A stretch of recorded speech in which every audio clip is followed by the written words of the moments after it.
Hacer inshallah como una mesa redonda, le damos la palabra a cada uno de nuestros visitantes inshallah. Hay que presentarlos primero. Empezamos con la hermana Aisha. Bueno, el tema de hoy que la experiencia de cada uno va a decir su experiencia para aprender el idioma árabe. Y la finalidad o el motivo por eso, dar ejemplo para todos los hermanos y hermanas aquí, que aprender el idioma árabe, hablar, escribir, entender, comunicar con los demás en árabe, no es imposible, no es difícil. Tenemos 3 hermanos, vamos a presentar ahora. La hermana Aisha, aprendiendo casi 5 años aquí en otras escuelas y también aquí en el centro. El Ustad Abdullah Fiol, hoy, por casualidad, cumple 33 años como musulmán, hoy mismo.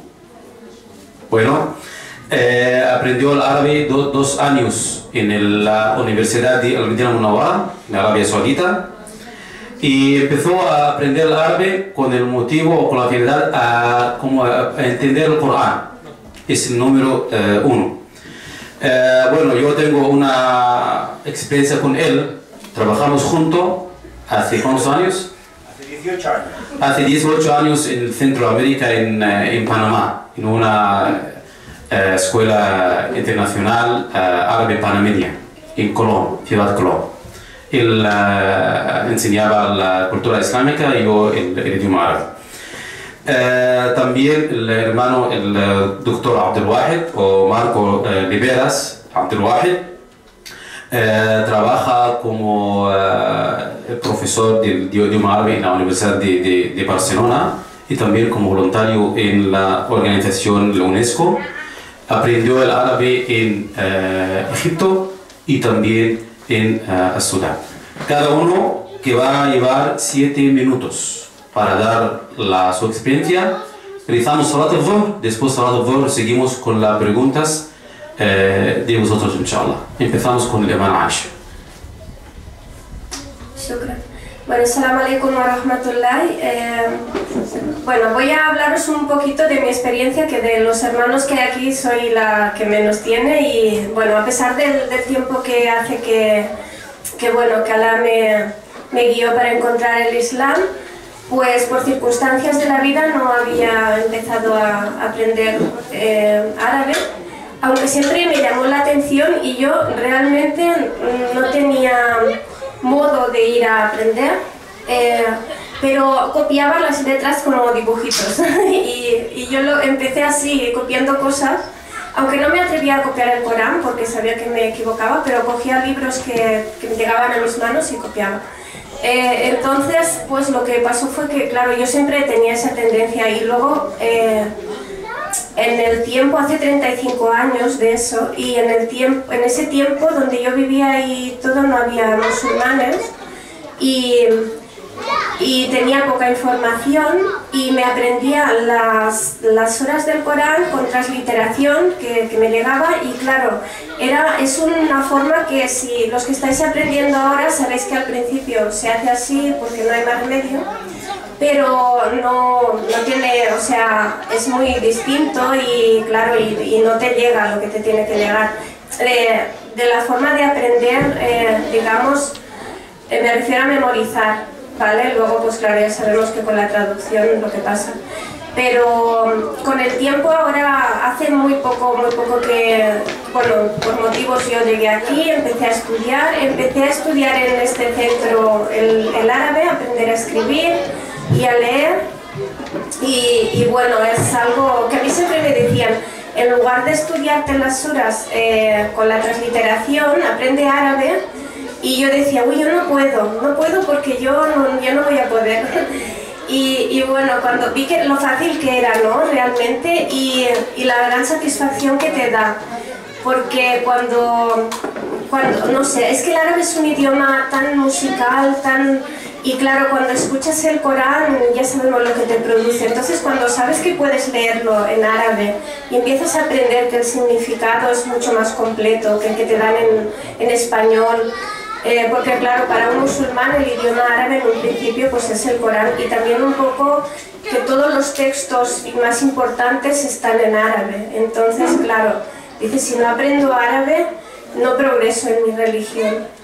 Y bueno, alhamdulillah, Allah nos ayuda, y bueno, y todos, estoy seguro que todos los que estáis empezando vais a aprender mucho mejor que yo, por supuesto. Y a mí, bueno, a mí me encanta la grafía árabe y me encanta todo. De hecho, aunque no sepa mucho, pero me encanta ahí escribir y todo. Entonces, os animo a todos. Realmente es fácil, y lo que da un poco de miedo al principio, pues para un hispanohablante o de otro idioma europeo, es que las grafías son diferentes y todo, pero eso es muy enriquecedor. Y bueno, si puedes comunicar con los hermanos, si puedes entender y leer, pues es una maravilla. No sé si tengo mucho más que decir, así que paso la palabra a quien sí tiene más que decir. No sé si no creo que haya acabado mi tiempo, pero bueno, gracias por...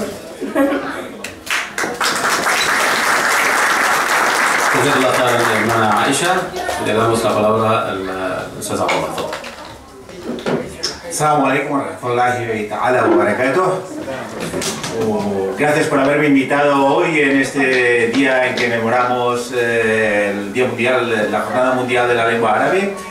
Y bien, yo puedo comentaros cuál es mi experiencia, que un poco he introducido aquí el hermano Ali, y tras la intervención de la hermana Aisha también puedo comunicaros que mi motivación para aprender el árabe evidentemente fue el din, fue saber que Allah subhanahu wa ta'ala ha utilizado como instrumento de revelación de su palabra a la humanidad y hasta el fin de los tiempos la lengua árabe, y no es porque sí, no es una lengua escogida al azar, sino que es una lengua creada para comunicar con toda la profundidad de sus sentidos el significado de las palabras celestes y de ese conocimiento que viene de la trascendencia a la inmenencia, es decir, que llega al tiempo y se revela en nuestras vidas. Bien, cogiendo el Corán al principio de ser musulmán, y tal como le ocurría aquí a la hermana, pues tenía que escribir en letras latinas, y eso me estimuló en primer lugar a aprender el alif ba ta za, o sea, las letras. Y ya luego me dije, escucha, me dije a mí mismo, tienes que aprender, y como que tienes que aprender, tienes que ponerte a ti mismo una disciplina, tienes que ponerte a ti mismo un método. Sin método no hay aprendizaje, ni de árabe ni de nada más. Entonces, ¿el método cuál es? Vosotros tenéis una gran suerte. Venís a las clases, tenéis a un maestro o varios maestros aquí, podéis tener una clase presencial. Hoy en día pensamos equivocadamente que Internet nos lo sustituye todo y desde casa podemos hacer todo. Falso. Tenemos que venir a las clases, primera disciplina, asistir a las clases con atención. Parece una obviedad, pero es que es cierto. Preguntar cuando tengamos que preguntar. Romper el muro de la vergüenza, que siempre nos atenaza, y ir a comentar aquellos aspectos que no sepamos, sin cortarnos. Luego, volver a casa, porque con la clase no hay suficiente, y ponerle codos. Escuchar la pantalla es muy útil, pero realmente os he traído algo que se acaba de caer, pero que es más útil todavía. Esto es un libro, es el libro con el cual yo aprendí, tiene 35 años, un señor que se llama, ya debe ser mayor, Rilova, y es una gramática árabe escrita en español. Este libro o algo como esto lo podría encontrar hoy en internet, como podéis suponer, pero realmente verlo en una página de empresa y tenerlo entre las manos no es lo mismo. Yo os recomiendo que si, o bien este libro, que debe ser hoy en día un poco difícil de encontrar, o bien otro similar, que lo tengáis, pero un libro físico, libro de los de siempre. Y además un diccionario bilingüe, árabe-español, español bilingüe. Yo tengo concretamente también un clásico que tiene ya 30 años, el de Federico Corrientes. Además, todo esto con el apoyo, claro está, de Internet. Las nuevas tecnologías no son muy útiles. Y a partir de aquí, estudiar la gramática, hacer ejercicios, estudiar la gramática. Lo que siempre se hizo para estudiar las lenguas que entonces eran clásicas y muertas, como puede ser el griego o el latín, que ahora ya están casi suprimidos de la enseñanza, pues no, aquí tenemos que cogerlo para estudiar árabe, con una diferencia. Una diferencia muy grande. El griego y el latín son lenguas muertas. Son lenguas que nos sirven pues, para leer a Aristóteles o Virgilio si es que alguien tiene afición por ello. Pero nosotros, el árabe nos sirve para el acceso vivo hacia la palabra revelada de Allah y para los hadith y para aprender la sunna. Y además es una lengua que hablan hermanos nuestros porque es su lengua propia y la han estudiado, la han perfeccionado en tanto que árabe clásico, árabe fusha. Nos tenemos que dirigir hacia ellos y hablar. Hablar. Si no acertamos, nos expresamos bien, correctamente, con frases sencillas, eso será una satisfacción y una alegría muy grande para nosotros, nos subirá la moral. Si nos equivocamos, también será todavía mejor, porque entonces a partir de esos errores vamos a aprender. No tengáis vergüenza, no tengáis miedo. Hay que equivocarse para poder aprender. Hay que dirigirse a estos hermanos que sí que son arabófonos y que han estudiado pues, el fusha, el clásico, desde el inicio. Otro consejo, y no me alargo más, el tiempo es breve. Aparte del DIN, desde luego, buscaos algún área que os sea de interés. O sea, a mí, por ejemplo, pues me interesa la política internacional o me interesa la historia, aparte de cuestiones del DIN. Entonces, ahí sí que Internet es muy útil. Buscar textos en árabe en que haya aquello que os llama la atención, en que se hable de aquello que os llama la atención. De un episodio de la historia, por ejemplo, de vuestra historia, pues del Imperio Otomano, me lo invento. O a lo mejor si a alguien le gusta mucho el fútbol, pues a ver, pues que una crónica del Barça Madrid de la próxima semana, pues, por ejemplo, ¿no? Y que vaya desgranando ahí palabras, y las apunte en una libretita, bolígrafo y lápiz. Y que vaya apuntando las palabras que no conoce y que las busque después en el diccionario. Eso deja un pozo en la memoria que no se borra. Más que te digan directamente cuál es la traducción. No, es esfuerzo, eso es lo que vale. Y ánimo, saber que Allah subhanahu wa ta'ala recompensa todos los esfuerzos que hacemos en el dunya y en el ákhira. Y tengamos en cuenta que para aprender hace falta sabr, paciencia.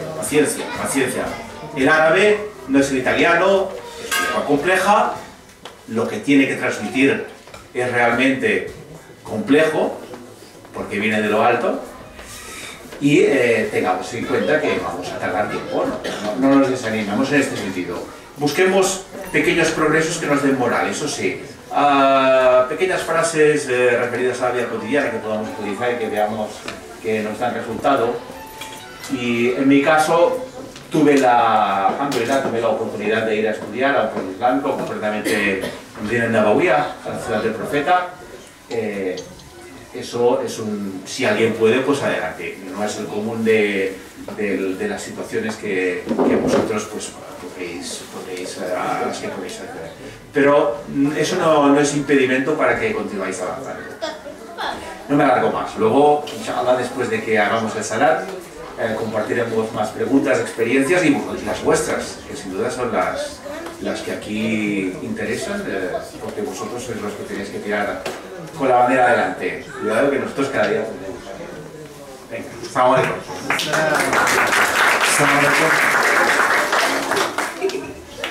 El libro. Sí. Vale.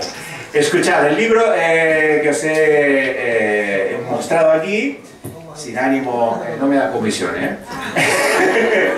se llama Gramática Árabe Española, el autor Fortunato Rilova, y es del año, fue escrito en el año 82, si no me equivoco, y editado por el Instituto Hispano-Árabe de Cultura de Madrid. De nada. Assalamu alaikum.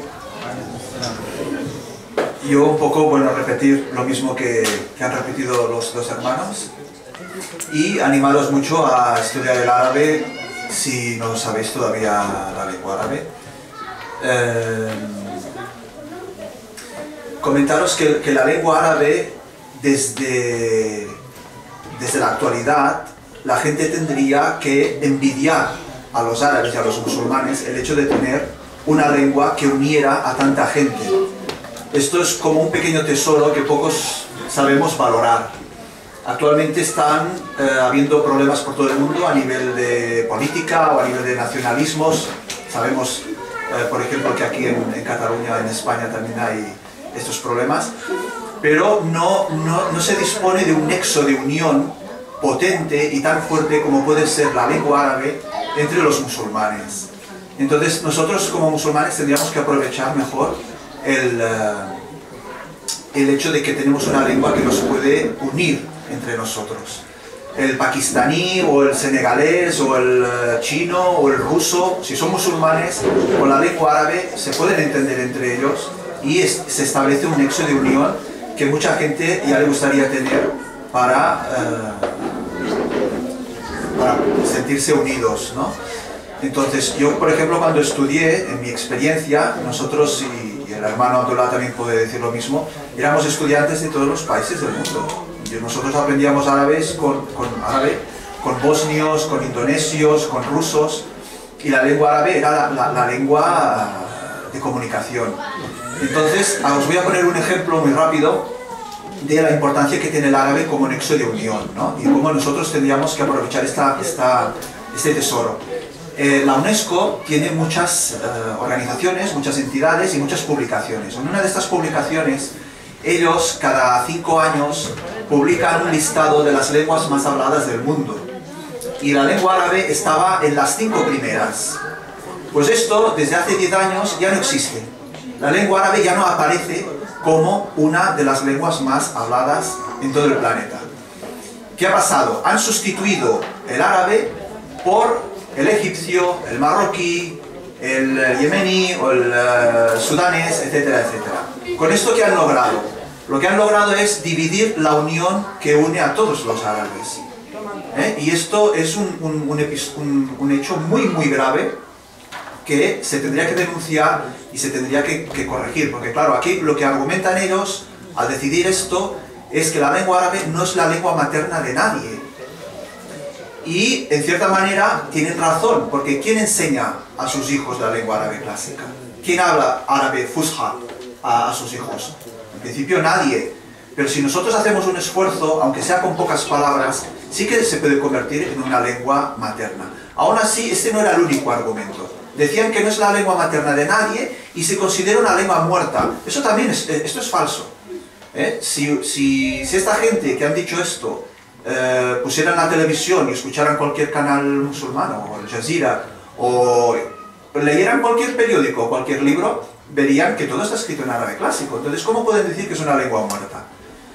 Lo que quieren ellos es romper la unión entre los musulmanes, no los árabes y los musulmanes sobre todo. Entonces, como observación, lo que tendríamos que hacer es proteger más esta unión, dejarnos estar de tonterías como este es bereber o este es egipcio, este es marroquí, y utilizar la lengua árabe como una lengua de unión y dejarnos estar ni de racismos ni de nacionalismos, porque el nacionalismo, ¿quién lo acaba imponiendo? Lo acaban imponiendo los colonialistas. El colonialismo extranjero viene a los países islámicos y a golpe de regla, porque las fronteras están hechas, incluso se puede ver con una regla, dividen a la gente. Como musulmanes esto no lo tendríamos que permitir y tendríamos que saber reconocer, como ha dicho el hermano Abdullah, que la lengua árabe forma parte de la revelación. El Corán no está escrito en cualquier idioma, está escrito en árabe. Y él mismo explícitamente repite varias veces que es una revelación hecha en árabe porque es un idioma inteligible, claro y que puede llegar a la gente. Y esto lo dice para todos los musulmanes. Entonces, lo que tendríamos que hacer un poco es intentar entender, ver la importancia que tiene el árabe a la hora de entender el Corán y apropiarnos esta lengua como lengua nuestra, seamos de donde seamos, seamos españoles, catalanes, franceses, es igual, porque aquí hay un hadith del profeta alayhi salatu wassalam, que dice, es muy curioso, dice, el árabe no es del padre ni de la madre, es de la lengua. Al-árabe laysa lil-um wa la lil-ab, bal bil-lisan. Y este punto es algo, otra vez, que tendrían que envidiar muchos nacionalistas o muchos políticos de cualquier partido. Y eso lo tenemos en el Islam. El profeta alayhi salatu wassalam, con este hadith, pone una verdad y una realidad en el Islam muy importante.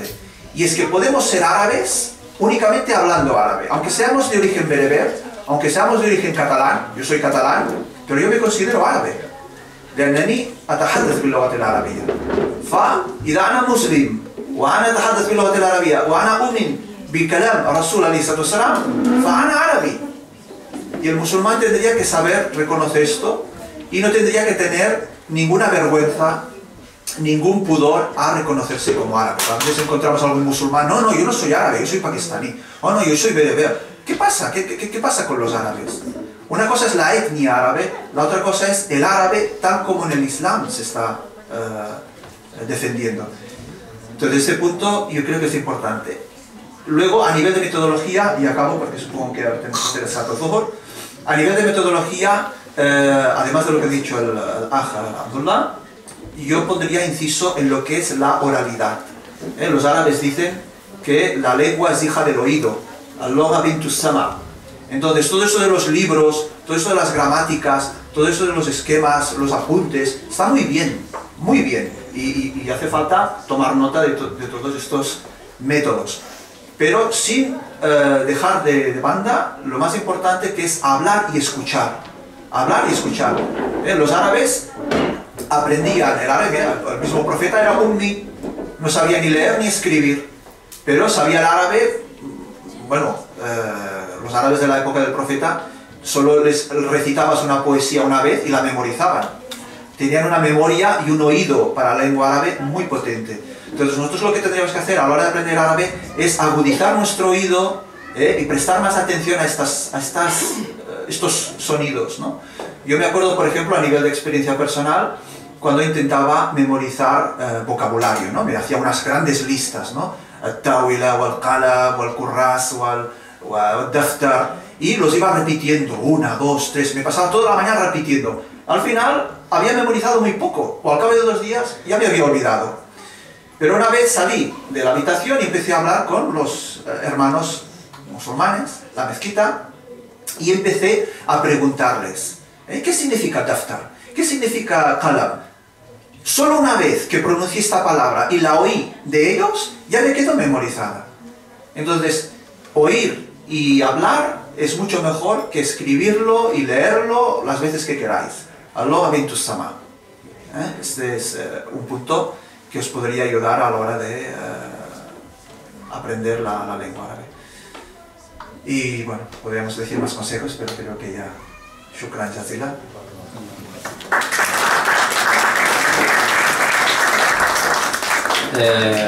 Inshallah seguimos el programa, rezamos Salat al-Zuhr y una vez seguimos también, inshallah.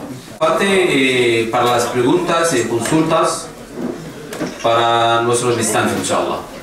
Inshallah, si alguien tiene pregunta sobre el aprendizaje, las dificultades para aprender el árabe, consejos, como queráis.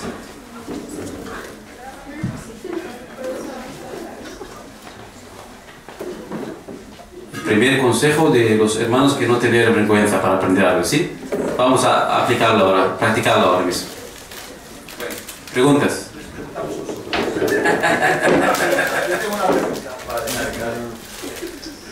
De los que están estudiando árabe, ¿dónde encuentran más dificultad? ¿En qué aspecto del árabe? Hola, buenas tardes. No, vámonos.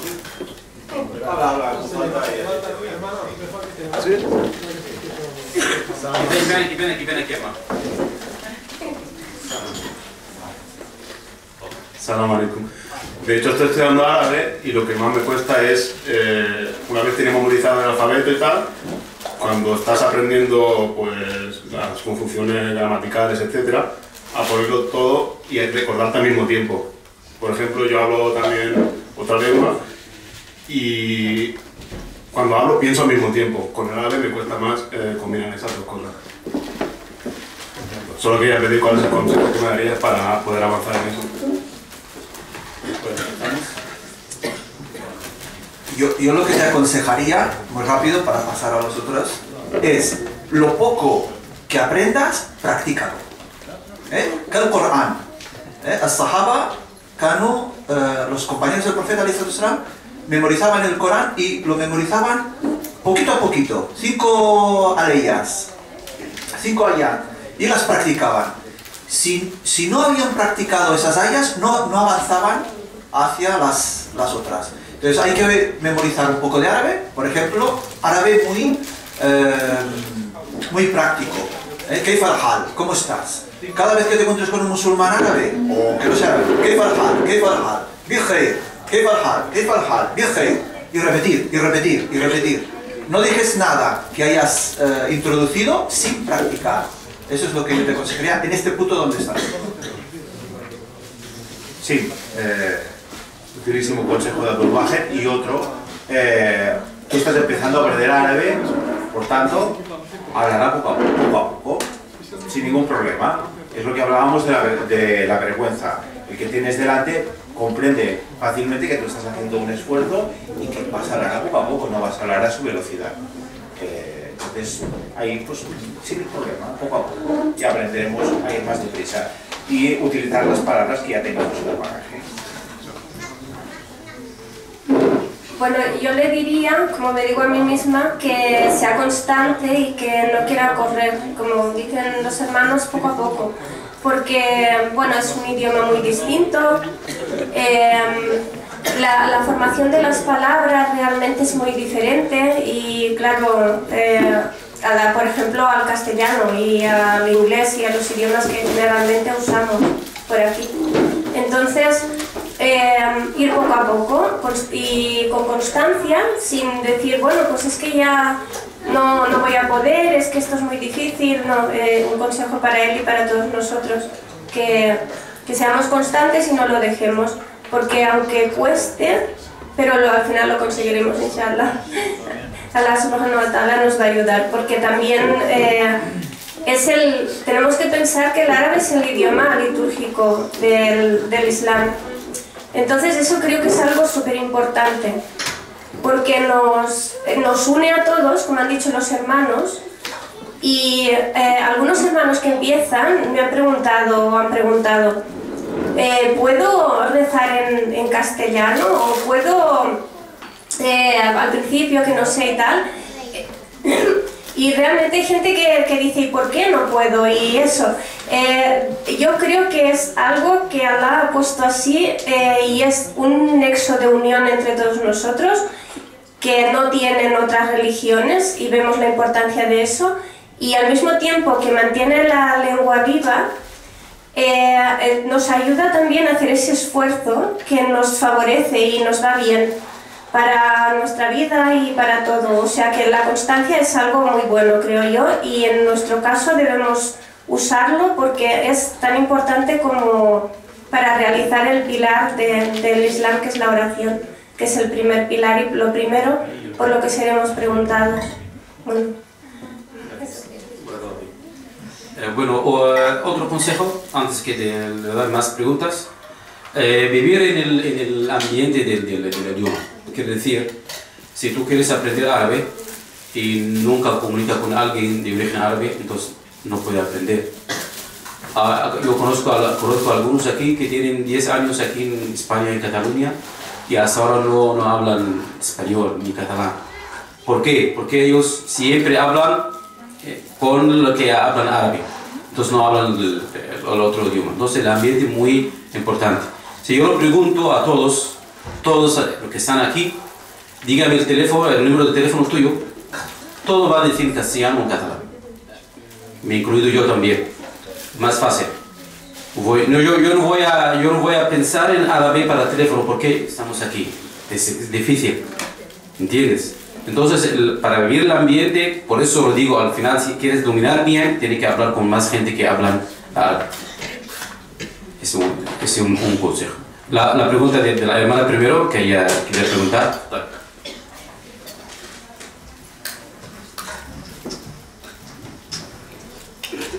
Salam alaikum. Bueno, yo todavía no he empezado a aprender árabe, pero inshallah pronto. Y mi pregunta es, bueno, yo sí sé que en el español hay muchas palabras que tienen raíz como palabras en árabe. Entonces quería saber si esto nos da alguna facilidad o realmente no hay ninguna ventaja en esto. O... Esta era mi pregunta.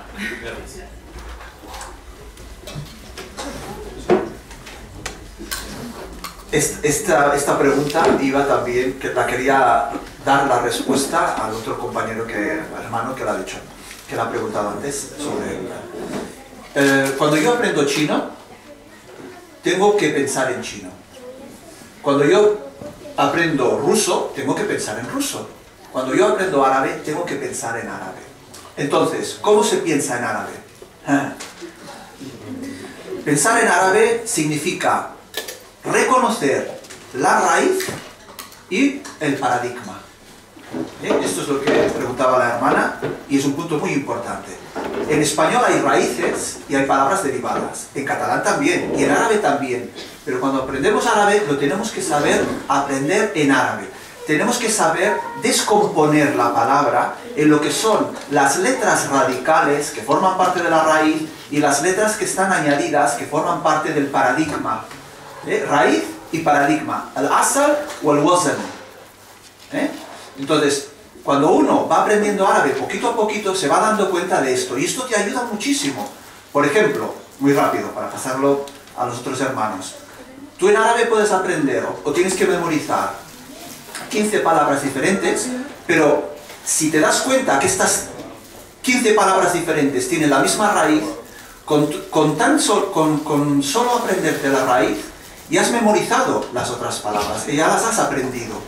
Porque sabes reconocer que todas estas palabras tienen algo en común, tienen un común denominador que las controla. El madrasa, el dars, el mudarris, el darasa yadrusu, el verbo, los adjetivos, los nombres del lugar, la persona que estudia, el tadris, todo esto tiene una misma raíz. Entonces, si no sabes reconocer la raíz y el paradigma, vas a perder mucho tiempo, porque vas a estar memorizando palabras que tú te crees que son diferentes, pero no son diferentes.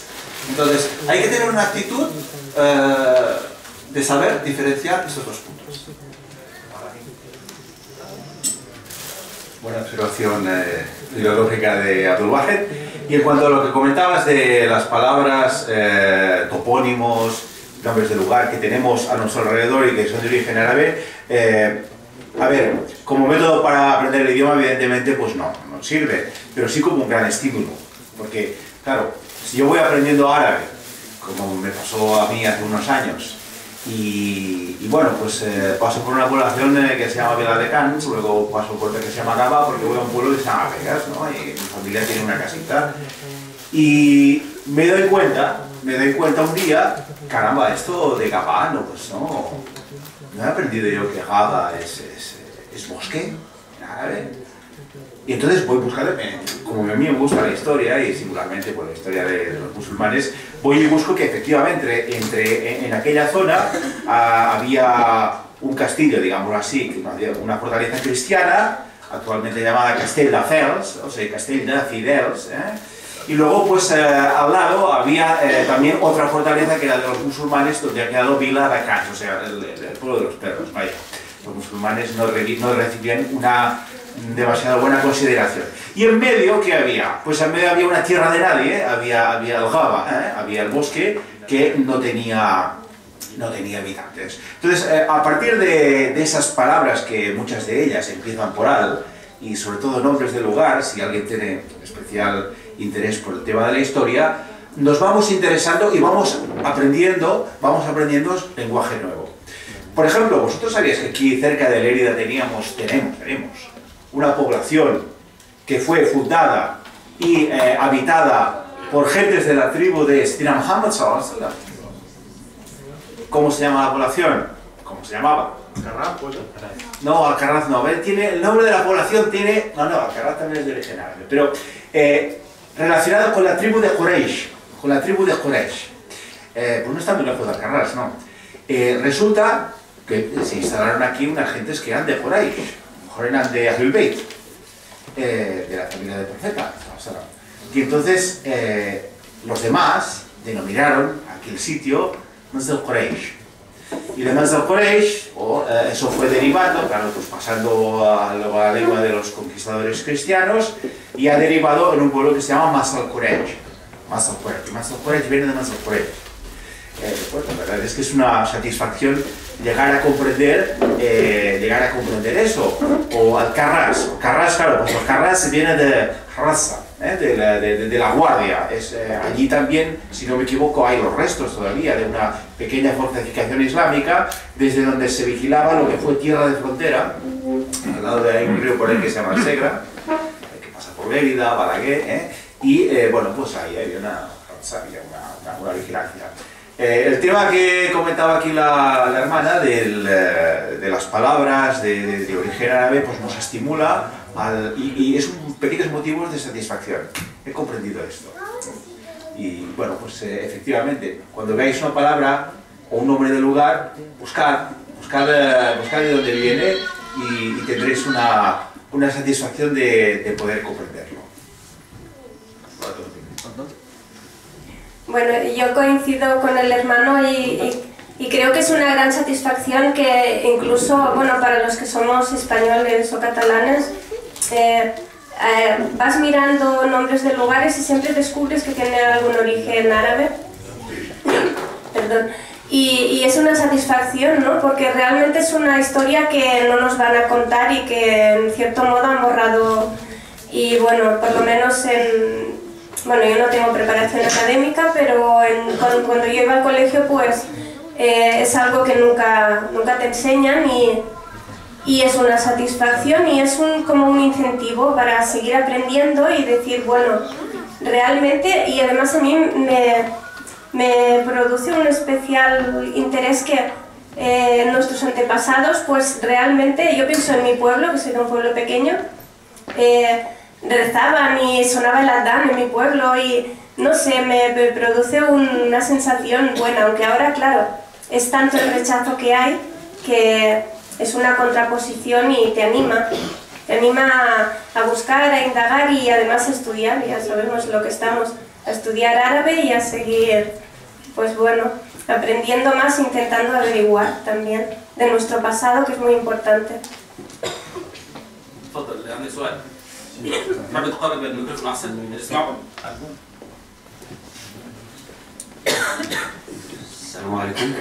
Me gustaría añadir algo a lo que ha dicho el hermano Abdelwahid y preguntaba al hermano que estaba ahí qué tiene que hacer para aprender árabe. Entonces yo creo que para mí, por ejemplo, que no soy de la lengua árabe, que no soy árabe, pero donde vivía trabajamos el árabe más que los demás. Porque es el fe que tienes por el Corán. Porque yo cuando fui a aprender el francés o el inglés, cuando venía aquí para aprender el español, el castellano, la primera cosa que te dicen los profesores es que hay que leer y escuchar en ese idioma para pensar en ello. Entonces creo que es mejor que lea el Corán y escuche el Corán antes de hablar del hadith para no caer en los problemas que hadiths falsos que hay, para no borrarse un poco el pensamiento de alguien, sobre todo hermanos nuevos. Entonces mejor leer el Corán y escuchar el Corán.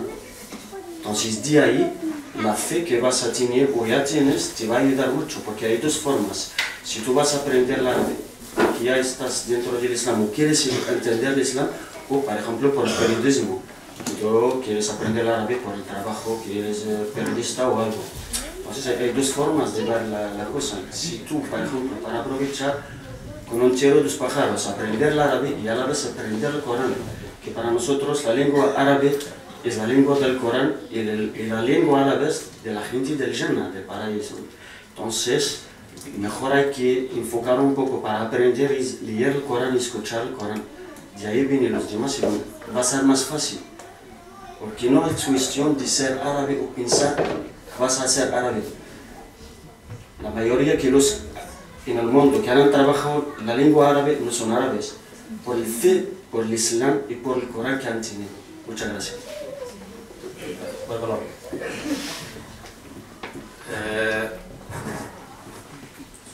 He olvidado el punto. Bueno, cualquier idioma para decir que tú dominas el idioma tienes que saber 4 habilidades. Escuchar y hablar, leer, escribir. Son 4. Escuchar y hablar y leer, escribir.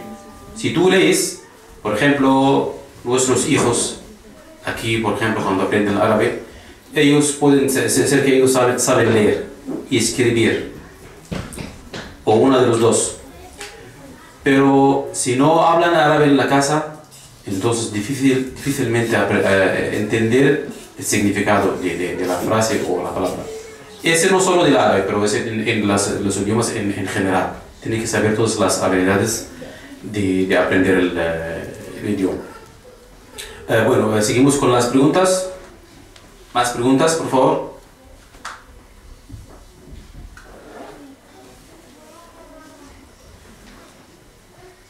¿No hay preguntas? A preguntarlos, Abdullah. Como Abdullah. A ver, ¿cuáles son las dificultades concretamente y cuál es la experiencia que tenéis, ahora hablo lingüísticamente, cuál es la experiencia que tenéis con el Corán? Quiero decir, ¿a qué me refiero? ¿A qué me refiero? Vosotros sois musulmanes y empezáis a intentar memorizar el Corán. El tipo de expresión coránico, que es muy particular, ¿os resulta especialmente difícil o no? Yo tengo mi propia experiencia y mi propia respuesta, pero bueno, me gustaría que alguno de vosotros empezarais con la vuestra.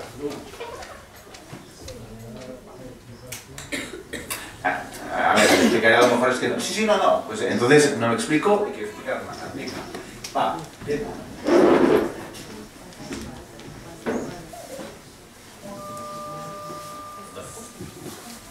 Salam alaikum. Es fácil cuando lees una sura y sabes cuándo y por qué.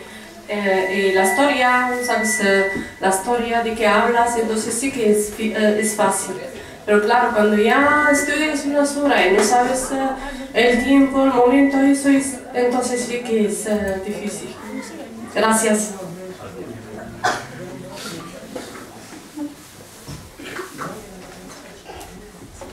Muy buena respuesta. O sea, antes de ponerse a estudiar una sura o una sayat de una sura, es importante, primero, pues que no seamos árabes, pues saber la traducción y luego saber el contexto. O sea, intentar saber tafsir de esas ayat, o sea, cuándo descendieron, con qué motivo. A partir de ahí nos será más fácil memorizarlas e interiorizarlas. Y luego incorporarlas a la sala. Realmente lo que ha dicho aquí la hermana es muy adecuado. Y bien, ligarlo a nuestra integridad y a nuestra vida como musulmanes, que en definitiva es el gran trabajo por el cual nosotros estamos introducidos en esta lengua. Bueno, tendría otro sentido, no es de tipo profesional, digamos, como decía el hermano aquí, sino es para avanzar hacia Allah.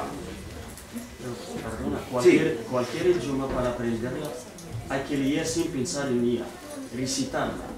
Cualquier idioma, que sea francés, inglés, árabe, hay que leerla y recitar el sonido, que sea poesía, Corán o novelas. Pero luego viene, la segunda fase viene entender lo que estabas leyendo, porque el primero es recitarlo. La misma experiencia que he tenido la has tenido, porque yo hablé otro idioma, al aprender el árabe para mí es por amor, por fe. Entonces el primero, cualquier idioma hay que recitarla sin pensar en ella. Luego viene el segundo, eso que dicen los especialistas, vas buscando el significado. Pero los primeros días, el primer momento hay que recitar. Es un sonido, eso de recitar te ayuda mucho. Leer poesía o novelas y eso, leerse. Porque el ojo también está trabajando con lo oído. Esas dos cosas, leer y escuchar a la vez, antes de pensar en el sonido, porque si uno todavía para empezar le dices, tienes que saber lo que estás leyendo, es difícil, cualquier idioma. Primero hay que leer y escuchar, aunque no entiendes nada. Esa es la base. leer y escuchar, sin buscar qué estás leyendo. Luego viene de entendimiento. Muchas gracias. Recitar, has dicho, y está bien, porque ¿qué es lo primero que Allah subhanahu wa ta'ala ordenó a Rasulullah sallallahu alaihi wasallam a través de Jibril alayhi salam? ¿Qué es lo primero? Es la base para aprender que cuando... Iqra, recita, Iqra. No, Iqra no solamente quiere decir leer, recita con... Iqra es más otra cosa. Igual os digo de leer y escuchar también Muhammad Shahrur. Es un pensador islámico que habla mucho de eso, de Iqra y Tartil, cada palabra que significa dentro del Corán. Porque si empezamos a aprender o a entender el Corán, ya estamos bien. Pero entonces, antes de entenderlo, leerlo. Cuando ya tienes 3 años, 4 o 5 años, el niño va solo leyendo, no busca entender. Luego viene lo de entender. Está en secreto. Bueno, tiene razón. Además, la musicalidad de la palabra de Allah pues, nos lleva también a poder facilitar la memorización y la interiorización. Sí. Assalamu alaikum, hermanos y hermanas. Yo hablo desde aquí. Es que creo que no se ha planteado una cuestión muy importante, que es la finalidad por la que aprendemos el árabe. Porque dependiendo de la finalidad, tenemos que escoger un tipo de árabe u otro, porque no hay un solo tipo. Porque veo que estamos confundiendo varios tipos de árabe, porque si la finalidad es aprender y recitar el Corán, tenemos que centrarnos en el árabe del Corán, que es un árabe, digamos, exclusivo del libro de Allah y que nadie habla. Y si queremos aprender el árabe estándar, también tenemos que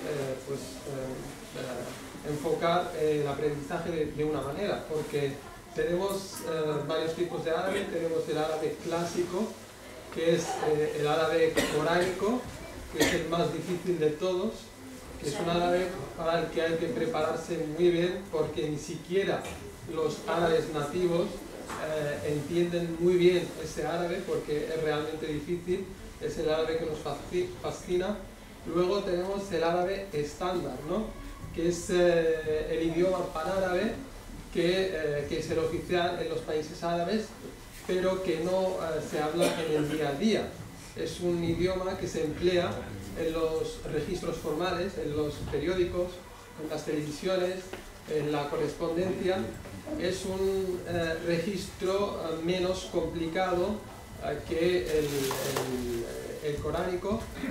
Y también tenemos los dialectos árabes, porque muchas veces los aprendices se confunden y se piensan, por ejemplo, que después de aprender el estándar van a comunicarse con los árabes, y entonces al viajar al país pues encuentran que el país en cuestión pues emplea su propio dialecto, y la gente se sorprende al ver al aprendiente pues comunicarse en árabe estándar con las personas de ese país. Por eso tenemos que distinguir y tenemos que tener claro qué tipo de árabe aprender. El árabe coránico, el árabe estándar, el dialectal, porque el árabe no es un solo registro, un pack monolítico, sino que dependiendo de la finalidad que tiene cada uno, pues tiene que enfocar el aprendizaje de una forma u otra. Esto es lo que quería explicar.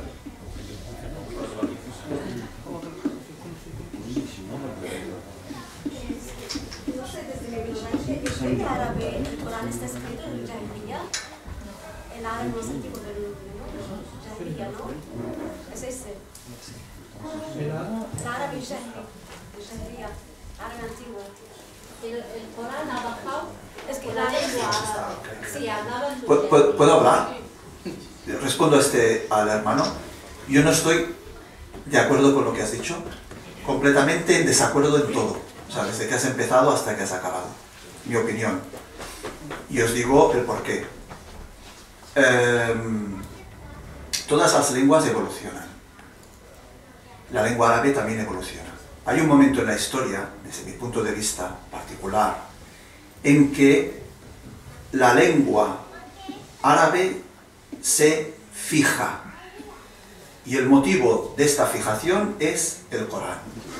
Si no hubiese ha habido una revelación que es el Corán, en la lengua árabe hubiese continuado hasta nuestros días de una manera totalmente diferente. El Corán lo que ha hecho es frenar la erosión de la lengua árabe como se erosiona en cualquier otra lengua. Entonces, lo que nosotros tenemos con el Corán es un ejemplo de cómo se hablaba la lengua árabe en tiempos del profeta, alayhi salam. No solo cómo se hablaba la lengua del profeta, sino cómo Allah subhanahu wa ta'ala decidió que se entendiera la lengua árabe y el Corán. Porque en tiempos del profeta no tenemos que olvidar que muchas palabras árabes que se utilizaban en el Corán, los musulmanes las conocían, pero no entendían cómo se estaban utilizando. Iban al profeta y le preguntaban, ¿Ma huwa ar-Rahman? Y sabían que era el Rahman, pero en el momento en que ellos estaban hablando, pero no sabían qué quería decir Allah por el Rahman, pero sabían qué etimología tenía y qué paradigma tenía esa palabra. Entonces, el Corán lo que hace es fijar una lengua y evitar que continúe erosionándose. No obstante, la lengua árabe se ha ido erosionando paralelamente al Corán, lo que ha dado lugar a lo que son los dialectos. El árabe jahili, la lengua árabe en la jahiliya, eso no sé qué es, no lo entiendo ni sé si incluso en un diccionario de lingüística si aparece o no aparece. ¿Hay un árabe anterior al Corán? Pues sí, claro, como hay un catalán anterior al siglo XX y un árabe anterior al siglo XIX. Todas las lenguas evolucionan. Antes del Corán había muchos registros de árabe, pero no se conserva ninguna gramática ni ningún diccionario de lo que era, o una descripción de lo que era el árabe y el jahili. Hay poesía de la jahiliya, bueno, es poesía, el jahili. Eso es una cosa diferente. Es una cosa diferente. Sí, pero ahora continúo. Entonces, el Corán lo que hace es fijar la lengua árabe. Esta lengua árabe es exactamente la misma lengua árabe que estamos utilizando los árabes, yo como árabe, como catalán y árabe, porque esta diferenciación ya la he comentado yo como la entiendo, hasta el día de hoy. O sea, cuando yo leo cualquier jarida, cualquier periódico, o cualquier árabe, o cualquier libro árabe, Fatah Hussein, estoy leyendo el árabe del Corán. Y cuando yo escucho el Jazeera, estoy escuchando el árabe del Corán. No hay ninguna diferencia. No hay ninguna diferencia. ¿Sabéis la única diferencia que hay? Que en el Corán no aparece la palabra tranvía, que no aparece la palabra televisión, no aparece la palabra hatif, no aparece la palabra mahmul. Pero eso es ya determinante para decir que la lengua del Corán no es el mismo árabe que se habla actualmente. Para nada. Aún voy a ir más lejos. Si vosotros cogéis cualquier gramática árabe, las actuales o las antiguas, y miráis lo que son los ejemplos, id a ver qué ejemplos ponía Sibawayh, o id a ver qué ejemplos ponía Ibn Manzur, Filisan al-Arab. ¿De dónde cogían los ejemplos? Del Corán. Del Corán. Actualmente hay gramáticos árabes no musulmanes, Antoine Dahda, un cristiano árabe libanés. Vais a cualquier librería árabe, y pedís gramáticas de la lengua árabe en esquemas, que son las más utilizadas para pedagogía, las ha escrito Antoine Dahda, libanés, cristiano, publica un montón de libros, está vivo todavía. La mayoría de ejemplos, 90% Corán. Corán, y estáis aprendiendo el árabe clásico. Entonces, este argumento que comentaba el hermano, yo lo he encontrado muy divulgado entre los arabistas no musulmanes, que empiezan a enseñar a la gente que hay árabe estándar moderno, árabe culto moderno, que hay dialectos, que hay diglosia, que hay no sé qué, no sé cuántos, y aquí nos hacemos lo que llamaríamos un lío. Pero quien aprende árabe sabe diferenciar, o sea, qué es la lengua propiamente árabe y qué son los dialectos. Los dialectos hay muchos, y de dialectos no hay gramáticas. Si vais a cualquier librería, cualquier universidad, y pedís, quiero una gramática de árabe argelino, bueno, pues buscadla, a ver si la encontráis. Os costará, quizá la encontréis, pero os costará. No hay gramáticas, no hay diccionarios. Las gramáticas de los diccionarios son de la lengua árabe clásica. Que la queréis llamar coránica o no coránica, eso ya es... ¿Qué aporta esto? ¿Que hay neologismos, que no hay neologismos? Entonces, todo esto son argumentos que tienen los arabistas no musulmanes para atacar la unidad de la lengua árabe y para criticar la lengua árabe. Se están haciendo muchos esfuerzos para anular la enseñanza de la lengua árabe clásica en las escuelas y sustituirla por el dialecto. ¿Por qué? Porque el árabe coránico es muy difícil, porque el árabe... Esos son armas de guerra contra el árabe. Yo no veo ninguna diferencia. Sí que hay expresiones, por ejemplo la idafa. En la lengua árabe hay toda una serie de expresiones sintácticas un poco complejas. La idafa es una de ellas, o el maf'ul mutlaq. Eso en el árabe clásico, o en el árabe estándar moderno, no se suele utilizar. Pero no es porque no forme parte de ese registro, sino que es para facilitar la expresión. O porque en ese momento pues no se ha dado la oportunidad. Pero son estructuras que podríamos llamar arcaicas, pero que no dejan de estar presentes en el moderno estándar arábico, en el árabe culto moderno. No sé por qué decir que la idafa forma parte del lenguaje coránico. Coged cualquier libro de Taha Hussein, de Najib Mahfouz, o el Quds o el Hayat, cualquier periódico, está lleno de idafas. Está lleno de maf'ul mutlaq, no lleno, pero hay. Entonces, esta diferencia yo no creo que facilite el aprendizaje de la lengua árabe y que prepare a los estudiantes para asimilar la lengua. Wallahu a'lam. Muchas gracias. تفضل يا مولانا تفضل.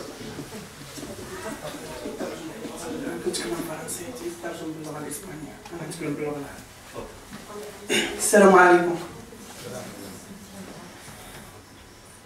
السلام عليكم. كإضافة الأخ ممكن ترجم باللغة الإسبانية؟ أنا أتحدث باللغة الفرنسية. المستهدف هو الإصلاح مش هو الخيرات أصلا. المستهدف من هذه هو الإصلاح يحاولوا يحصروها جميعا. يعني أغلب كثير من الحضور إسبان والإخوة الإسبان تعلموا العربي. أنا عندي غير إضافة غادي يترجمها الإخوة فقط. ممكن؟ تفضل يعني دقيقة. الله سبحانه وتعالى لما نزل القرآن نزله باللغة العربية. إنا نزلنا الذكر وإنا له لحافظون. هذه نقطة أساسية.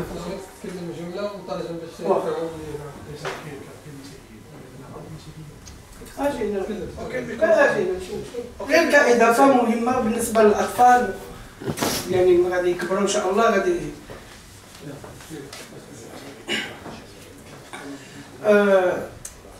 قال عليه الصلاة والسلام علم ولدك القرآن وهو سيعلمه. Enseña a tu hijo el Corán y el propio Corán le va a enseñar. من هنا نستشف على أن اللغة العربية هي لغة متميزة. لهذا الله سبحانه وتعالى أعطاها قيمة إضافية. De aquí podemos decir que el árabe es una lengua especial porque Allah le ha dado un valor añadido. وقال عز وجل إنا نزلنا الذكر وإنا له لحافظون. من هنا نستنتج أن اللغة العربية هي أقدم لغة وأعرق لغة ولغة متميزة. وكنت أريد أتحدث كثيرا ولكن الوقت لا يرحم. عذرا على المرة الجاية إن شاء الله. Allah el Altísimo dice, hemos revelado el recuerdo y lo vamos a custodiar. Y de aquí podemos deducir que el árabe es la lengua más antigua, es la lengua más distinguida. Esto es lo que quería decir, quería ser más breve, espero tener otra ocasión para hablar. Quedan solo... تفضل.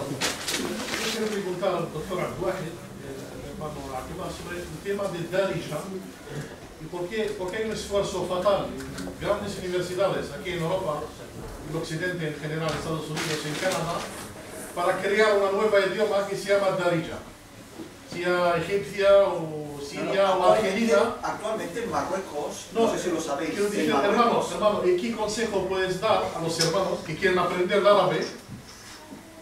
¿Tienen algún motivo social, digamos? ¿Son familias mixtas o algo? Pero hay un interés que es totalmente político e ideológico. De romper el árabe y poner otros idiomas que no tienen nada que ver. De Argelia, por ejemplo, el 90% es francés. De Marruecos, entre el Tamazigh y otros idiomas. Hay un interés de romperlo, es totalmente ideológico y político. Como un consejo que no caemos en este tema. Yo voy a decir nada, un minuto y lo paso a los compañeros porque he acaparado demasiado el micrófono, pero yo os puedo decir, no sé, algunos quizá lo sabréis, pero yo os puedo decir desde el mundo académico, actualmente hay esfuerzos muy grandes en Marruecos para quitar la enseñanza del árabe clásico y sustituirlo por el Darija, por el dialecto. Muy fuertes. Os puedo dar nombres, movimientos políticos, lingüísticos que están haciendo lo imposible, o sea, muchos esfuerzos. ¿Francia dónde está?